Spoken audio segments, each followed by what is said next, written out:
It's safe to say at this point that the 2022 Conservative Party conference will go down in history as what was meant to be a big lap of honor.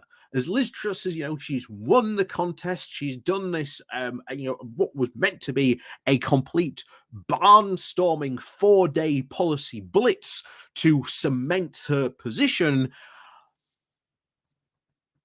To now, it's like she's trying to hold on to literally loose sand, and no matter how much she tries to keep a hold of it, it just keeps on slipping through her fingers.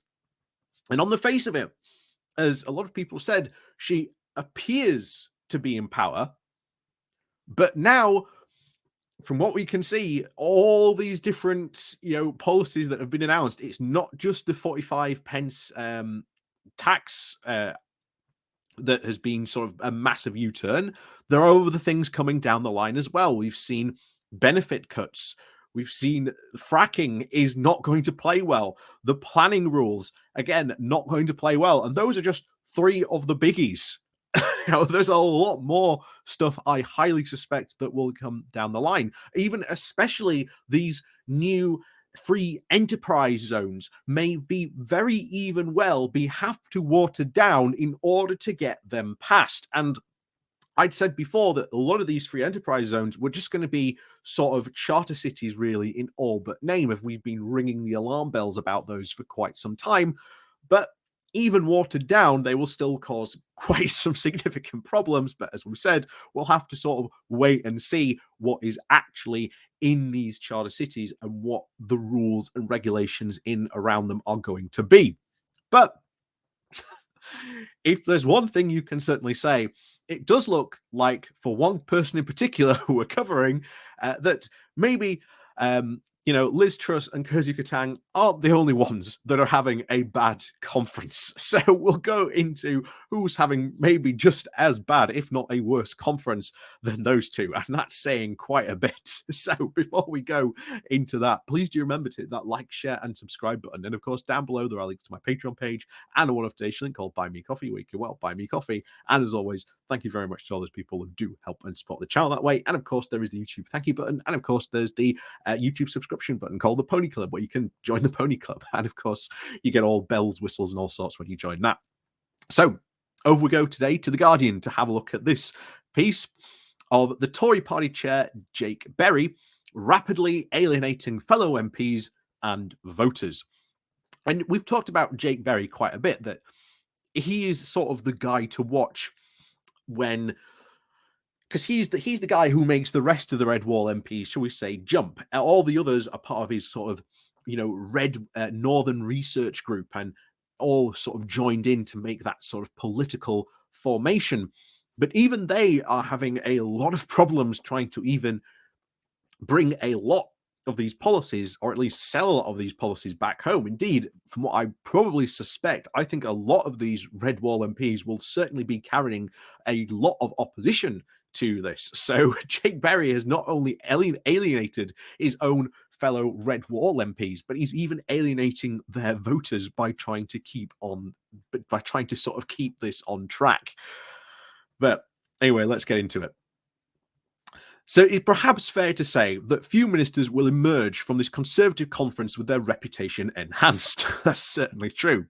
But it is also arguable that not many would have expected Jake Berry to be among the particular casualties. Berry, the Rossendale and Darwen MP since 2010 and the long-time chair of the Northern Research Group, has made party chair by Liz Truss in the hope that the links with the Red Wall MPs, for whom he was something of a pioneer, would keep the new untested government in touch with voters. And as we've seen already, as a lot of MPs have turned around and said, she ain't in touch with the reality at all. So good job there, Jake Berry. But less than a month into the job, and Berry is in danger of attracting a reputation for misfiring media appearances and alienating the very MPs he is tasked of keeping on side. Many of Berry's trivials at the conference in Birmingham were, of course, a direct result of wider difficulties. He was by no means the only minister to spend all Sunday vigorously defending the scrap of the 45 pence tax rate, only for the policy to be dumped by Kersey Tang before 8 a.m. on Monday. You can see how quickly that turnaround was. Like I say, that was truly a breakneck speed U-turn. And in terms of sort of a government having authority, having almost barely come to power and already having to U-turn on what he was saying that just that day before was a key policy point of your administration, doesn't speak volumes to you know, your power now. So yeah, all authority is completely shut. So back to it. Berry did, however, raise some heckles by making it plain that he believed that any Tory MP who failed to back Truss's mini budget in the eventual parliamentary vote should lose the whip. That certainly lost him a lot of friends, I can tell you that. And any hopes that his comments made in the Sunday morning TV interview might douse the rebellion were quickly quashed when Michael Gove, the former Levelling Up secretary, told a series of conference fringe events that he would still vote against the 45 pence plan. Berry's interview with Sky News featured several other hiccups, including the apparent suggestion of a slightly muddled parallel with the government's spending, that families facing higher energy bills can either cut their consumption, get a higher salary, or go out there and get a new job. Again, not shall we say good from this type of MP at all. He also said that it was, quote, nonsense to say that the planned tax cuts would be disproportionately help the richest Britons, which, again, it absolutely did, even after being shown a graph from the Resolution Foundation think tank showing that this was the case. Berry said that he just could not see it. It was fair to say that Berry, who also holds a cabinet position of minister without a portfolio, is not the only MP of minister currently in the firing line, with some backbenchers have talked about whether Wendy Morton, the chief whip, should lose her post over the threats about that over the whip. But it is undeniable that Berry's very public intervention mainly served to harden the rebels' resolve. Several of those who chose to go public with their concerns as quickly as possible show a number of them at risk of losing the whip. This wave of dissent so alarmed Truss that she felt obliged to call several other trusted ministers to gauge the backbench strength of feeling over the 45% rate before deciding on the U-turn. For some, the verdict is already in on Berry. He's probably our worst performing cabinet minister so far. One utter disaster per utterance, a former minister said. Even Kersey had a better record. That's saying a lot. That's saying a lot about that. And remember, this is the guy who is meant to be galvanizing red wall support and your fellow MPs. And ultimately, as we've been saying a lot before, a lot of the pushback, certainly against the fracking, the cutting of the tax rate, has come from the red wall. Because we saw the quote just as we were talking about this last time. You can't be sort of clapping for carers one week and then cutting taxes for millionaires the month after. Just not a good look. And I think that's probably why Michael Gove and others have come out against it. But we're also seeing talks now that she wants to cut benefits. And that is not going to go down with the red wall at all.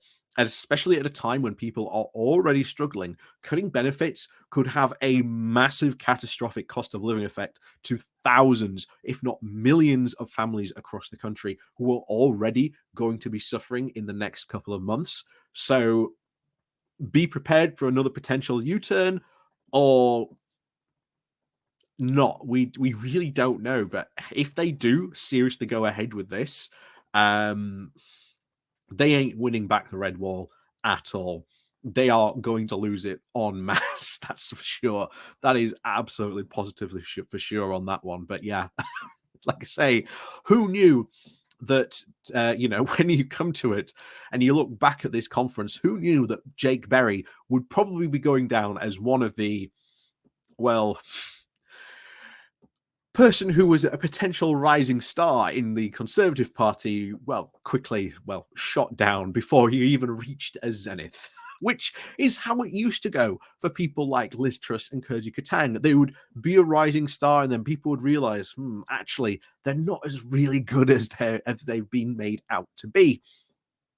And even then, there were many times, of course, through Truss's career, that was the case. But like I say, she hitched her wagon to the right wing libertarians and they've dragged her along up to the fame and stardom. And well, this is part of the problem, really, where we are. But Jake Berry, maybe he was kicked off the bandwagon. Maybe, who knows? But I'll tell you now, this Northern Research Group, interesting to see how long this remains as a sort of talked about political force, whether they maybe ditch Jake Berry for someone else, maybe they form a new sort of Northern Tory Red Wall coalition group. It's possible. We'll have to see how much damage Jake Berry comes from this.